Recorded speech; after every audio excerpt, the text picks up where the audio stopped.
श्रीविष्णु भुजङ्गप्रियातिस्तोत्रम् चिदंसं विभुं निर्मलं निर्विकल्पं निरीहं निराकारमोङ्कारगम्यं गुणातीतमव्यक्तमेकं तुरीयं परं ब्रह्म यं वेद तस्मै नमस्ते। विशुद्धं शिवं शान्तमाद्यन्तशून्यं जगज्जीवनं ज्योतिरानन्दरूपम् अदिक्देशकालव्यवच्छेदनीयं त्रयीवक्तियं वेद तस्मै नमस्ते। महायोगपीठे परिभ्राजमाने धरण्यादितत्त्वात्मके शक्तियुक्ते गुणाहस्करे वह्निबिम्बार्धमध्ये समासीनमोङ्कर्णिकेष्टाक्षराब्जे समानोदितानेकसूर्येन्दुकोटि प्रभापूरतुल्यधुतिं दुर्निरीक्ष्यम् न शीतं न चोष्णं सुवर्णावदात प्रसन्नं सदानन्दसंवित्स्वरूपम् सुनासापुटं सुन्दरं भ्रूललाटं किरीटिचिताकुञ्चितस्निग्धकेशम् पुण्डरीकाभिरामायताक्षम् समुत्फुल्लरत्नं प्रसूनावतंसम् लसत्कुण्डलामृष्टगन्धस्थलान्तं जपारागचोराधरं चारुहासम् अलिव्याकुलामौलिमन्दारमालं महोरस्फुरत्कौस्तुभोदारहारम् सुरत्नाङ्गदैरन्वितं बाहुदण्डे चतुर्भिश्चलत्कङ्कणालङ्कृताग्रैः उदारोदरालङ्कृतं पीतवस्त्रं पददवन्वनिर्धूतपद्माभिरामम् स्वभक्तेषु सन्दर्शिताकारमेवम् सदा भावयन् संनिरुद्धेन्द्रियास्व दुरापं नरो याति संसारपारं परस्मै परेभ्योऽपि तस्मै नमस्ते। श्रिया शान्तकुम्भद्युतिस्निग्धकान्त्या धरण्या च दुर्वादलश्यामलङ्ग्या कलत्रद्वयेनामुनातोषिताय त्रिलोकीग्रहस्थाय विष्णो नमस्ते। शरीरं कलत्रं सुतं बन्धुवर्गं वयस्यं धनं सद्मभृत्यं भुवं च समस्तं परित्यज्य हा कष्टमेको गरिष्यामि दुःखेन दूरं किलाहम् जरेयं पिशाची वः जीवतो मे वशामक्तिरक्तं च मांसं बलं च अहो देव सीदामि दीनानुकम्पेन किमद्यापि हन्ता तयोदासितव्यम् कफव्याहतोष्णो बलश्वासवेग व्यथा विस्फुरत् सर्वमर्मास्ति बन्धाम् विचिन्त्याहमन्त्यां सङ्ख्यामवस्थां बिभेमि प्रभो किं करोमि प्रसीद लपन्नच्युतानन्त गोविन्द विष्णो मुरारे हरे नाथ नारायणेति यथानुस्मरिष्यामि भक्त्या भवन्तं तथा मे दयाशील देव प्रसीद भुजङ्गप्रियातं पठेद्यस्तु भक्त्या समाधाय चित्ते भवन्तं मुरारे समोहं विहायासु युष्मत् प्रसादात् समाश्रित्य योगं व्रजत्यच्युतं त्वाम्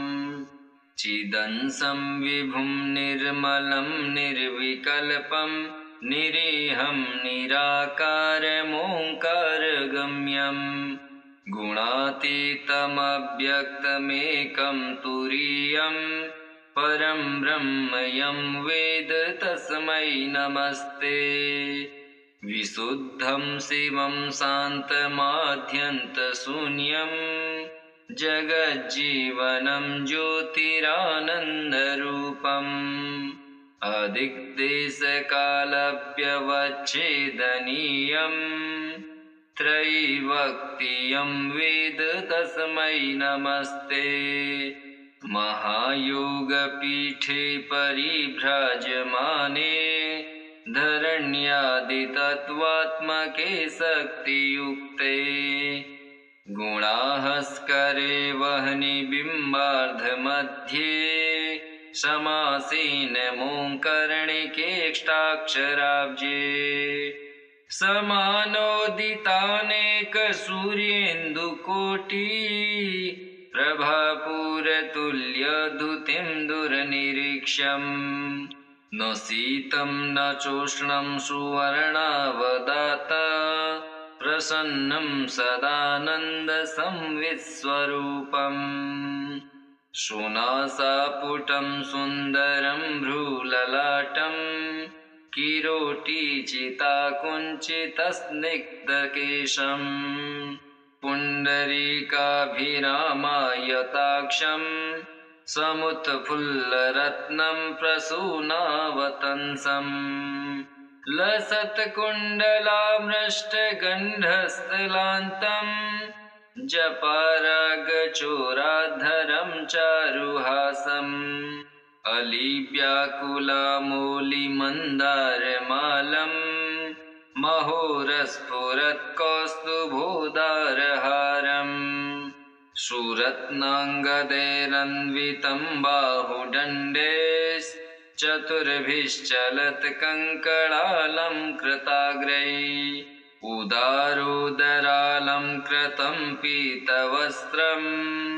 पददवन्वनिर्धूतपद्माभिरामम् स्वभक्तेषु सन्दर्शिताकारमेवं सदा भावयन् संनिरुद्धेन्द्रियास्व दुरापं नरो याति संसारपारं परस्मै परेभ्योऽपि तस्मै नमस्ते श्रिया शान्तकुम्भद्युतिस्निग्धकान्त्या धरण्या च दुर्वादलश्यामलङ्ग्या कलत्रद्वयेनामुनातोषिताय त्रिलोकीग्रहस्थाय विष्णो नमस्ते शरीरं कलत्रं सुतं बन्धुवर्गं वयस्यं धनं सद्मभृत्यं भुवं च समस्तं परित्यज्य हा कष्टमेको गरिष्यामि दुःखेन दूरं किलाहम् जरेयं पिशाची वहा जीवतो मे वशामक्तिरक्तं च मांसं बलं च अहो देव सीदामि दीनानुकम्पेन् किमद्यापि हन्ता तयोदासितव्यम् कफव्याहतोष्णो बलश्वासवेग व्यथा विस्फुरत् सर्वमर्मास्ति बन्धाम् विचिन्त्याहमन्त्यां सङ्ख्यामवस्थां बिभेमि प्रभो किं करोमि प्रसीद लपन्नच्युतानन्त गोविन्द विष्णो मुरारे हरे नाथ नारायणेति यथानुस्मरिष्यामि भक्त्या भवन्तं तथा मे दयाशील देव प्रसीद भुजङ्गप्रियातं पठेद्यस्तु भक्त्या समाधाय चित्ते भवन्तं मुरारे समोहं विहायासु युष्मत्प्रसादात् समाश्रित्य योगं व्रजत्यच्युतं त्वाम् चिदंसं विभुं निर्मलं निर्विकल्पं निरीहं निराकारमोङ्कारगम्यम् गुणातीतमव्यक्तमेकं तुरीयं परं ब्रह्म यं वेद तस्मै नमस्ते विशुद्धं शिवं शान्तमाद्यन्तशून्यं जगज्जीवनं ज्योतिरानन्दरूपम् अदिग्देशकालव्यवच्छेदनीयं त्रैवक्तियं वेद तस्मै नमस्ते महायोगपीठे परिभ्राजमाने धरण्यादितत्त्वात्मके शक्तियुक्ते गुणाहस्करे वह्नि बिम्बार्धमध्ये समासीनमोङ्कर्णिकेष्टाक्षराब्जे समानोदितानेकसूर्येन्दुकोटि प्रभापूरतुल्यधुतिं दुर्निरीक्ष्यम् न शीतं न चोष्णं सुवर्णावदाता प्रसन्नं सदानन्दसंवित्स्वरूपम् सुनासापुटं सुन्दरं भ्रूललाटं किरीटिचिताकुञ्चितस्निग्धकेशं पुण्डरीकाभिरामायताक्षं समुत्फुल्लरत्नं प्रसूनावतंसम् लसत्कुण्डलामृष्टगन्धस्थलान्तं जपारागचोराधरं चारुहासम् अलिव्याकुलामौलिमन्दारमालं महोरस्फुरत्कौस्तुभोदारहारम् सुरत्नाङ्गदैरन्वितं बाहुदण्डे चतुर्भिश्चलत्कङ्कणालं कृताग्रैः उदारोदरालंकृतं पीतवस्त्रं पददवन्वनिर्धूतपद्माभिरामम् स्वभक्तेषु सन्दर्शिताकारमेवं सदा भावयन् संनिरुद्धेन्द्रियास्व दुरापं नरो याति संसारपारं परस्मै परेभ्योऽपि तस्मै नमस्ते श्रिया शान्तकुम्भद्युतिस्निग्धकान्त्या धरण्या च दुर्वादलश्यामलङ्ग्या कलत्रद्वयेनामुनातोषिताय त्रिलोकीग्रहस्थाय विष्णो नमस्ते शरीरं कलत्रं सुतं बन्धुवर्गं वयस्यं धनं सद्मभृत्यं भुवं च समस्तं परित्यज्य हा कष्टमेको गरिष्यामि दुःखेन दूरं किलाहम् जरेयं पिशाची वहा जीवतो मे वशामक्तिरक्तं च मांसं बलं च अहो देव सीदामि दीनानुकम्पेन् किमद्यापि हन्ता तयोदासितव्यम् कफव्याहतोष्णो बलश्वासवेग व्यथा विस्फुरत् सर्वमर्मास्ति बन्धाम् विचिन्त्याहमन्त्यां सङ्ख्यामवस्थां बिभेमि प्रभो किं करोमि प्रसीद लपन्नच्युतानन्त गोविन्द विष्णो मुरारे हरे नाथ नारायणेति यथानुस्मरिष्यामि भक्त्या भवन्तं तथा मे दयाशील देव प्रसीद भुजङ्गप्रियातं पठेद्यस्तु भक्त्या समाधाय चित्ते भवन्तं मुरारे समोहं विहायासु युष्मत्प्रसादात् समाश्रित्य योगं व्रजत्यच्युतं त्वाम् चिदंसं विभुं निर्मलं निर्विकल्पं निरीहं निराकारमोङ्कारगम्यं गुणातीतमव्यक्तमेकं तुरीयं परं ब्रह्म यं वेद तस्मै नमस्ते विशुद्धं शिवं शान्तमाद्यन्तशून्यं जगज्जीवनं ज्योतिरानन्दरूपम् अदिक्देशकालव्यवच्छेदनीयं त्रयीवक्तियं वेद तस्मै नमस्ते महायोगपीठे परिभ्राजमाने धरण्यादितत्त्वात्मके शक्तियुक्ते गुणाहस्करे वह्नि बिम्बार्धमध्ये समासीन मोङ्कर्णिकेष्टाक्षराब्जे समानोदितानेकसूर्येन्दुकोटि प्रभापूरतुल्यधुतिं दुर्निरीक्ष्यम् न शीतं न चोष्णं सुवर्णावदात प्रसन्नं सदानन्दसंवित्स्वरूपम् सुनासापुटं सुन्दरं भ्रूललाटं किरीटिचिताकुञ्चितस्निग्धकेशं पुण्डरीकाभिरामायताक्षं समुत्फुल्लरत्नं प्रसूनावतंसम् लसत्कुण्डलामृष्टगन्धस्थलान्तं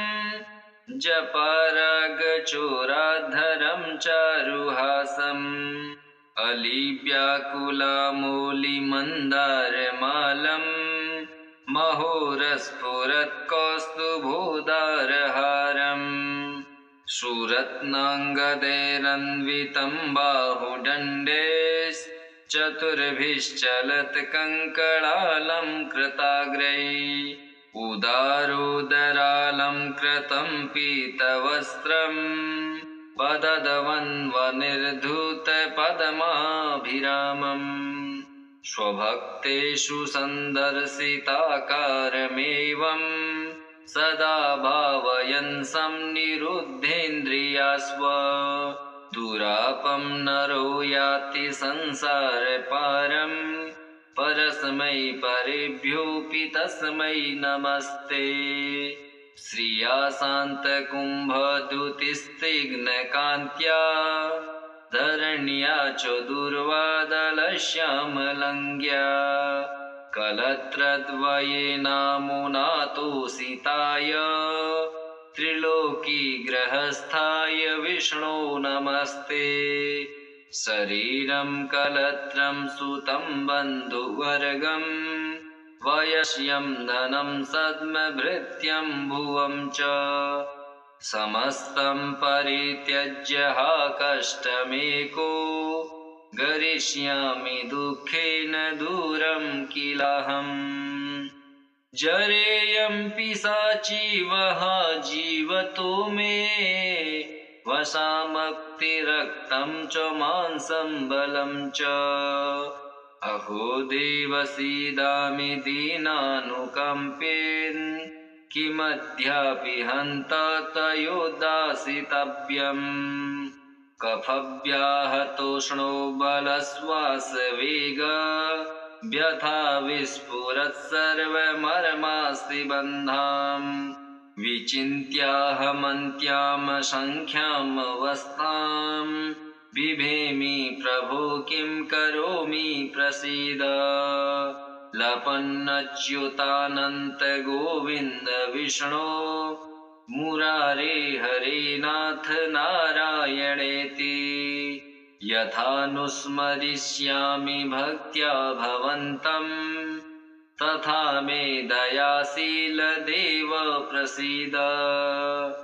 भुजङ्गप्रियातं पठेद्यस्तु भक्त्या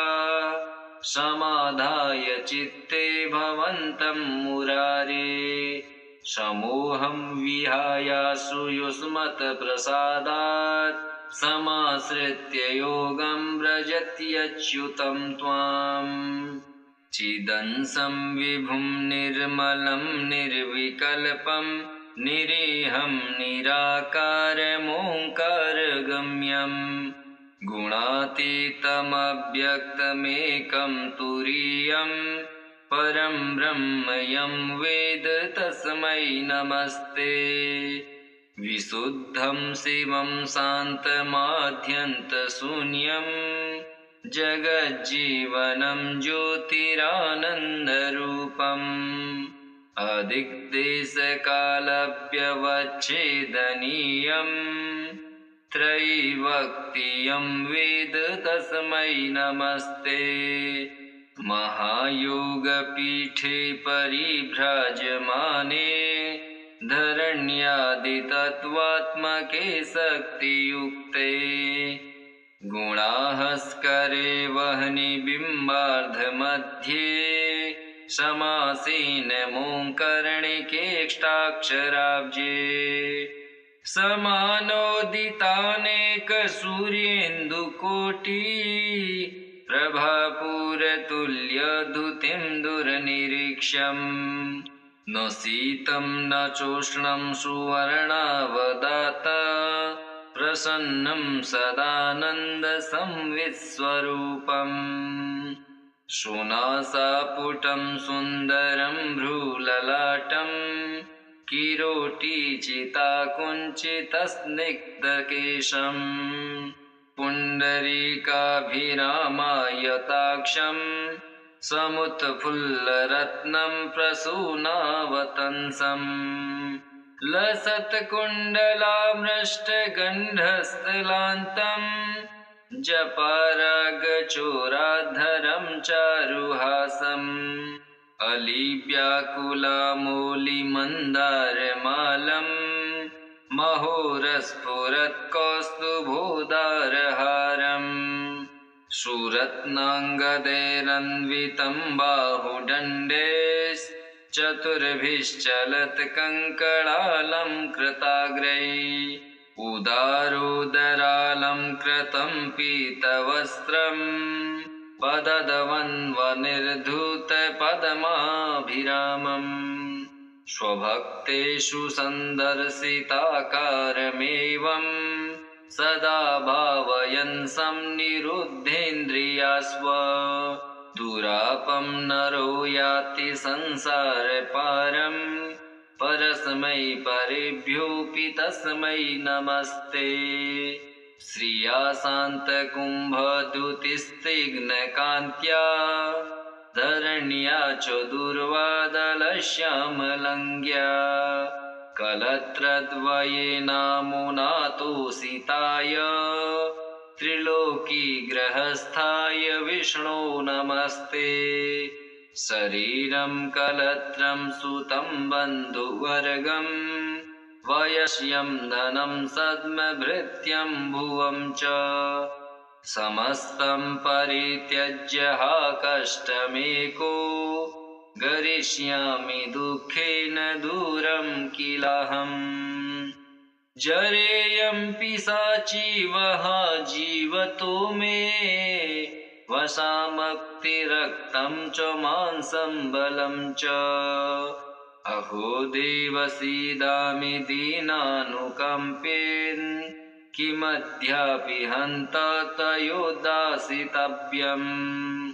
कफव्याहतोष्णो बलश्वासवेग व्यथा विस्फुरत् सर्वमर्मास्ति बन्धाम् विचिन्त्याहमन्त्यां संख्यामवस्थां बिभेमि प्रभो किं करोमि प्रसीद। लपन्नच्युतानन्त गोविन्द विष्णो मुरारे हरे नाथ नारायणेति यथानुस्मरिष्यामि भक्त्या भवन्तम् तथा मे दयाशील देव प्रसीद। भुजङ्गप्रियातं पठेद्यस्तु भक्त्या समाधाय चित्ते भवन्तं मुरारे। समोहं विहायासु युष्मत्प्रसादात् समाश्रित्य योगं व्रजत्यच्युतं त्वाम्। चिदंसं विभुं निर्मलं निर्विकल्पं निरीहं निराकारमोङ्कारगम्यम् गुणातीतमव्यक्तमेकं तुरीयं परं ब्रह्म यं वेद तस्मै नमस्ते। विशुद्धं शिवं शान्तमाद्यन्तशून्यं जगज्जीवनं ज्योतिरानन्दरूपम् अदिक्देशकालव्यवच्छेदनीयं त्रैवक्तियं वेद तस्मै नमस्ते। महायोगपीठे परिभ्राजमाने धरण्यादितत्त्वात्मके शक्तियुक्ते गुणाहस्करे वह्नि बिम्बार्धमध्ये समासीन मोङ्कर्णिकेष्टाक्षराब्जे समानोदितानेक सूर्येन्दुकोटि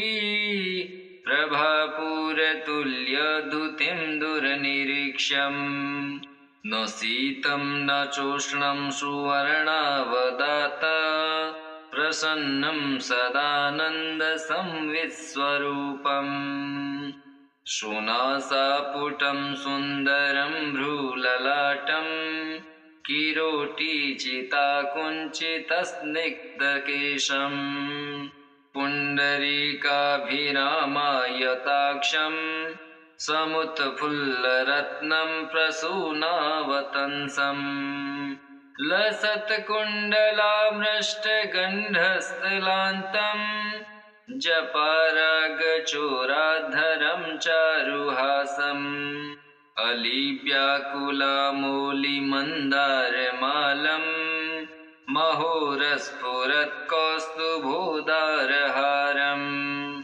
सुरत्नाङ्गदैरन्वितं बाहुदण्डे चतुर्भिश्चलत्कङ्कणालं कृताग्रैः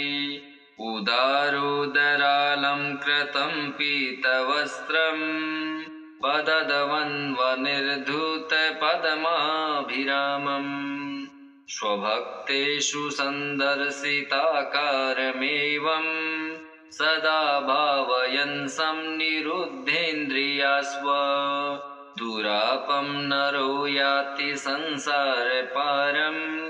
परस्मै परेभ्योऽपि तस्मै नमस्ते। श्रिया शान्तकुम्भद्युतिस्निग्धकान्त्या धरण्या च दुर्वादलश्यामलङ्ग्या कलत्रद्वयेनामुनातोषिताय त्रिलोकीग्रहस्थाय विष्णो नमस्ते। शरीरं कलत्रं सुतं बन्धुवर्गं वयस्यं धनं सद्मभृत्यं भुवं च समस्तं परित्यज्य हा कष्टमेको गरिष्यामि दुःखेन दूरं किलाहम्।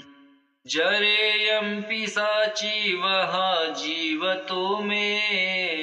वशामक्तिरक्तं च मांसं बलं च अहो देव सीदामि दीनानुकम्पेन् किमद्यापि हन्ता तयोदासितव्यम् कफव्याहतोष्णो बलश्वासवेग व्यथा विस्फुरत् सर्वमर्मास्ति बन्धाम् विचिन्त्याहमन्त्यां संख्यामवस्थां बिभेमि प्रभो किं करोमि प्रसीद। लपन्नच्युतानन्त गोविन्द विष्णो मुरारे हरे नाथ नारायणेति यथानुस्मरिष्यामि भक्त्या भवन्तम् तथा मे दयाशील देव प्रसीद भुजङ्गप्रियातं पठेद्यस्तु भक्त्या समाधाय चित्ते भवन्तं मुरारे समोहं विहायासु युष्मत्प्रसादात् समाश्रित्य योगं व्रजत्यच्युतं त्वाम् चिदंसं विभुं निर्मलं निर्विकल्पं निरीहं निराकारमोङ्कारगम्यम् गुणातीतमव्यक्तमेकं तुरीयं परं ब्रह्म यं वेद तस्मै नमस्ते विशुद्धं शिवं शान्तमाद्यन्तशून्यं जगज्जीवनं ज्योतिरानन्दरूपम् अदिग्देशकालव्यवच्छेदनीयं त्रैवक्तियं वेद तस्मै नमस्ते महायोगपीठे परिभ्राजमाने धरण्यादितत्त्वात्मके शक्तियुक्ते गुणाहस्करे वह्नि बिम्बार्धमध्ये समासीन मोङ्कर्णिकेष्टाक्षराब्जे समानोदितानेक सूर्येन्दुकोटि प्रभापूरतुल्यधुतिं दुर्निरीक्ष्यम् न शीतं न चोष्णं सुवर्णावदात प्रसन्नं सदानन्दसंवित्स्वरूपम् सुनासापुटं सुन्दरं भ्रूललाटं किरीटिचिताकुञ्चितस्निग्धकेशं पुण्डरीकाभिरामायताक्षं समुत्फुल्लरत्नं प्रसूनावतंसम् लसत्कुण्डलामृष्टगन्धस्थलान्तं जपारागचोराधरं चारुहासम् अलिव्याकुलामूलिमन्दारमालं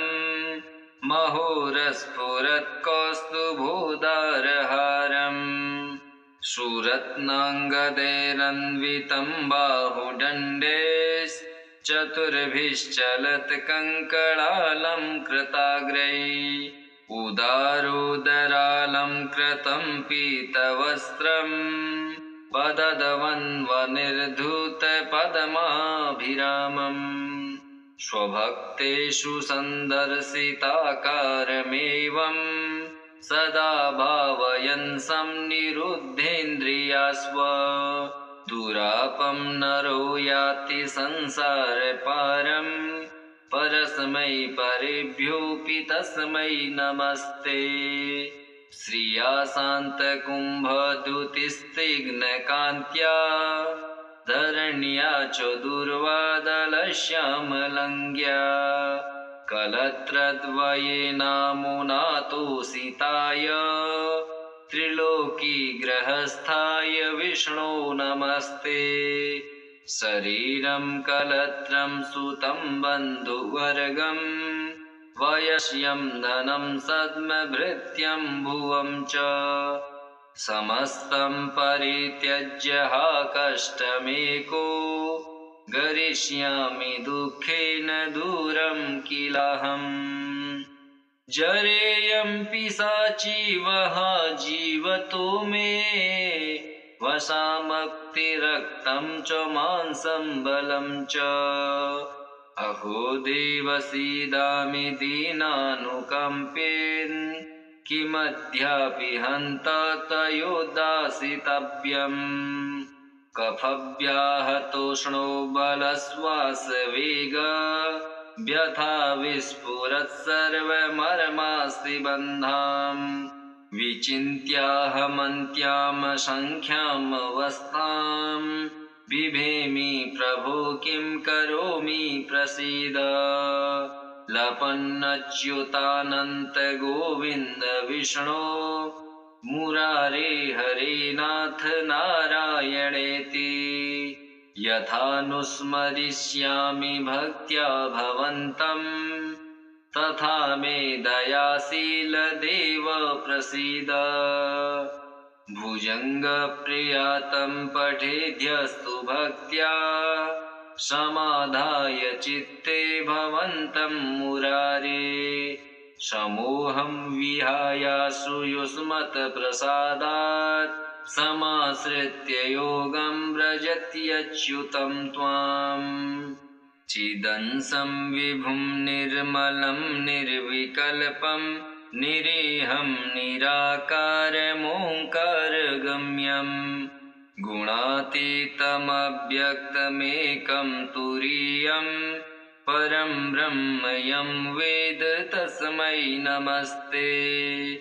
विशुद्धं शिवं शान्तमाद्यन्तशून्यं जगज्जीवनं ज्योतिरानन्दरूपम् अदिक्देशकालव्यवच्छेदनीयं त्रयीवक्तियं वेद तस्मै नमस्ते महायोगपीठे परिभ्राजमाने धरण्यादितत्त्वात्मके शक्तियुक्ते गुणाहस्करे वह्नि बिम्बार्धमध्ये समासीनमोङ्कर्णिकेष्टाक्षराब्जे समानोदितानेकसूर्येन्दुकोटि प्रभापूरतुल्यधुतिं दुर्निरीक्ष्यम् न शीतं न चोष्णं सुवर्णावदात प्रसन्नं सदानन्दसंवित्स्वरूपम् सुनासापुटं सुन्दरं भ्रूललाटं किरीटिचिताकुञ्चितस्निग्धकेशं पुण्डरीकाभिरामायताक्षं समुत्फुल्लरत्नं प्रसूनावतंसम् लसत्कुण्डलामृष्टगन्धस्थलान्तं जपारागचोराधरं चारुहासम् अलिव्याकुलामूलिमन्दारमालं महोरस्फुरत्कौस्तुभोदारहारम् सुरत्नाङ्गदैरन्वितं बाहुदण्डे चतुर्भिश्चलत्कङ्कणालं कृताग्रैः उदारोदरालंकृतं पीतवस्त्रं पददवन्वनिर्धूतपद्माभिरामम् स्वभक्तेषु सन्दर्शिताकारमेवं सदा भावयन् संनिरुद्धेन्द्रियास्व दुरापं नरो याति संसारपारं परस्मै परेभ्योऽपि तस्मै नमस्ते श्रिया शान्तकुम्भद्युतिस्निग्धकान्त्या धरण्या च दुर्वादलश्यामलङ्ग्या कलत्रद्वयेनामुनातोषिताय त्रिलोकीग्रहस्थाय विष्णो नमस्ते शरीरं कलत्रं सुतं बन्धुवर्गं वयस्यं धनं सद्मभृत्यं भुवं च समस्तं परित्यज्य हा कष्टमेको गरिष्यामि दुःखेन दूरं किलाहम् जरेयं पिशाची वहा जीवतो मे वशामक्तिरक्तं च मांसं बलं च अहो देव सीदामि दीनानुकम्पेन् किमद्यापि हन्ता तयोदासितव्यम् कफव्याहतोष्णो बलश्वासवेग व्यथा विस्फुरत्सर्वमर्मास्ति बन्धाम् विचिन्त्याहमन्त्यां सङ्ख्यामवस्थाम् बिभेमि प्रभो किं करोमि प्रसीद लपन्नच्युतानन्त गोविन्द विष्णो मुरारे हरे नाथ नारायणेति यथानुस्मरिष्यामि भक्त्या भवन्तम् तथा मे दयाशील देव प्रसीद भुजङ्गप्रियातं पठेद्यस्तु भक्त्या समाधाय चित्ते भवन्तं मुरारे समोहं विहायासु युष्मत्प्रसादात् समाश्रित्य योगं व्रजत्यच्युतं त्वाम् श्रीमत्परमहंस परिव्राजकाचार्यस्य श्रीगोविन्द भगवत पूज्यपाद शिष्यस्य श्रीमत्शङ्करभगवतः कृतौ श्रीविष्णु भुजङ्गप्रियाति स्तोत्रम् श्रीविष्णोर्पणमस्तु। ॐ श्रीविष्णवे नमः।